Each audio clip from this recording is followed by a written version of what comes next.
엿새간의 필리버스터 전국이 마무리되면서 정치권은 이제 코로나19 대응에 집중하고 있습니다. 더불어민주당은 자영업자와 소상공인을 위한 긴급 지원 방안 마련을 공언한 가운데 국민의힘은 백신 확보부터 하라고 압박했습니다. 이런 가운데 국민의힘 김종인 비상대책위원장은 전직 대통령들의 과오에 대해 반성한다며 대국민 사과했습니다. 취재기자 연결합니다. 부장원 기자. 네, 정치부입니다. 네, 필리버스터 전국이 마무리되면서 여야의 대치가 이제 코로나19 대응으로 옮겨가고 있다고요. 네, 그렇습니다. 더불어민주당은 코로나19로 인한 방역과 민생 챙기기에 주력하고 있습니다. 김태년 원내대표는 오늘 원내대책회의에서 자영업자와 소상공인을 위한 금융대책 등 긴급 지원 방안을 마련하겠다고 밝혔는데요.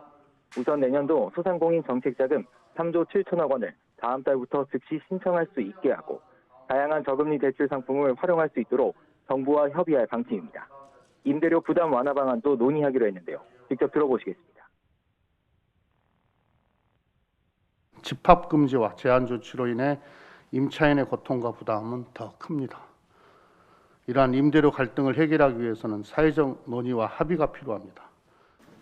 조금 전인 오후 2시부터는 정부와 당 소속 광역단체장들과 함께 K방역 긴급 점검회의를 열고 지자체별 방역 현황을 공유하고 병상 확보와 거리 두기 협력 방안을 논의했습니다. 반면 국민의힘은 문재인 대통령과 정부의 책임론 부각에 주력하면서 백신 확보를 압박했습니다. 주호영 원내대표는 오늘 아침 회의에서 국민은 걱정투성이인데 정부는 거리 두기 3단계 격상도 결정을 못하면서 불안만 가중시키고 있다고 비판했습니다.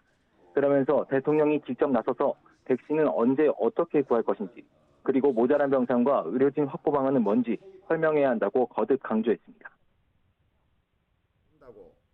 실체도 없는 K방역 자랑하고 떠버리느라 정작 중요한 병상 확보, 의료진 수급, 백신 확보 자체는 결리하고 놀다가 허둥지둥하는 모습이 너무 안타깝습니다.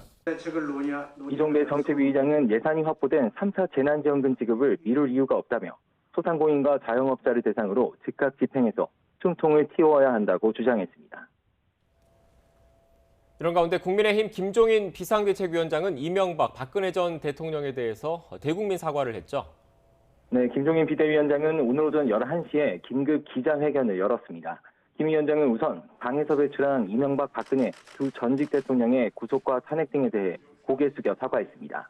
이 과정에서 당의 책임도 인정했는데요.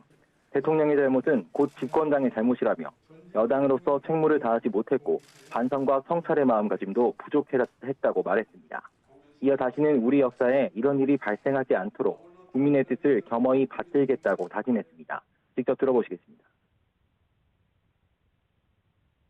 쌓여온 과거의 잘못과 허물에 대해 통렬히 반성하며 정당을 뿌리부터 다시 만드는 개조와 인적 쇄신을 통해 거듭나겠습니다. 민주화 법치가 퇴행한 지금 상황에 대해서도 책임을 느낀다며 사과는 했지만 대부분은 두 전직 대통령에 대한 사과에 초점이 맞춰졌습니다. 과거의 잘못을 털어내고 내년 재보궐선거에서 승기를 잡으려는 전략으로도 풀이되지만 당내 분위기는 그리 좋지만은 않습니다. 유승민 전 의원과 오세훈 전 서울시장, 원희룡 제주지사를 비롯한 대선 주자들은 필요성을 공감한 반면 서병수 의원 등은 아쉬움을 표했습니다. 무소속 홍준표 의원은 야당이 배알도 없다며 실컷 두드려 맞고선 사과하는 게 말이 되느냐고 거세게 비판했습니다. 이런 국민의힘 당내 분위기를 의식해 민주당에선 사과는 다행이지만 진심이라면 국민의힘이 행동으로 보여달라고 촉구했습니다. 김종인 위원장의 사과가 개인만의 반성이 아니라 국민의힘 모두의 반성과 사과이길 바랍니다.